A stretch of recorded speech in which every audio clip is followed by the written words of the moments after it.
obey. Yes. Okay. I'm the narrator, okay? Meron naman pala. Okay. Once there was a girl named Sammy who is stubborn, would not listen to her parents, and just do anything she wants. Wow! When her parents asked Sammy and her siblings to do something, like doing household chores or studying, her siblings would listen and obey. But Sammy will just ignore her parents. Sam the Stubborn. Stubborn. Sam the Stubborn. Yeah, Ate, Mommy told us to pray with her. So forget about. But Ate, this time she isn't telling us to do the chores or study. Wala, di nagmana sa'yo yung anak mo. It's still the same. Si Hoopy. Even if Sammy's mom tell her to pray, Sammy still wouldn't listen. The next day, Sammy and her family are in the supermarket to buy groceries. So come.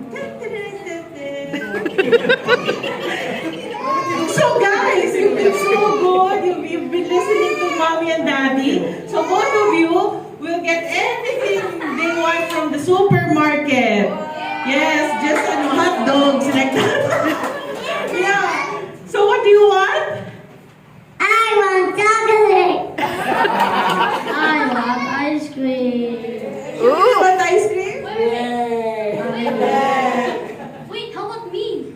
Well, since you have not been listening to me, not helping me out in the house, and not praying when I tell you, you will not get anything. Aside from that, you are banned from listening to music and using your phone. Oh no!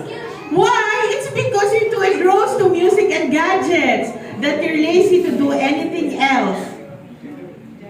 But that's so unfair. I am always fair, Sam. Yes, okay. Parang totoo yan eh. Not acting. So after doing the groceries, Hope and Miguel got what they wanted. Yay! But Sam didn't. Yet still, this didn't make her listen to her parents. When they got back to the house, Sam is seen sulking in her room. So si Sam lang, alis na kayo. Okay. Ay, mali. Halika dito. Ikaw muna, go. Hey, Ate, Mommy told us to study for our exams. So I don't care about school anyway. Ate, you were acting like a 5-year-old. So I don't care. It's just so unfair how you guys got what you wanted and I didn't. Come on, Ate. No, get out.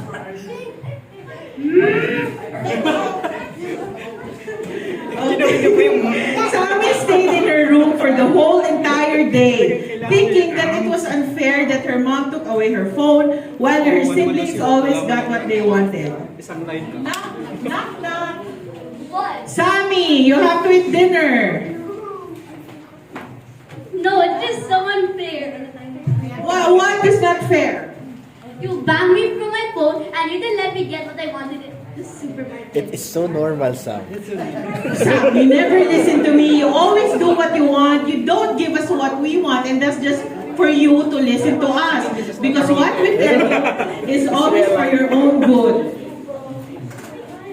I'm sorry. I just tried to listen to you, but it's still hard sometimes. I know it's hard, but that's why you always need to pray to God to help you change. Okay, Mommy, I will try and I will always pray and ask God to help me change. Ever since that day, Sammy never forgot to pray at night, and eventually it became easier for her to listen and obey her parents. And when she is reluctant to listen, she prays to God again to help her and guide her. The end. Okay. Let's bow.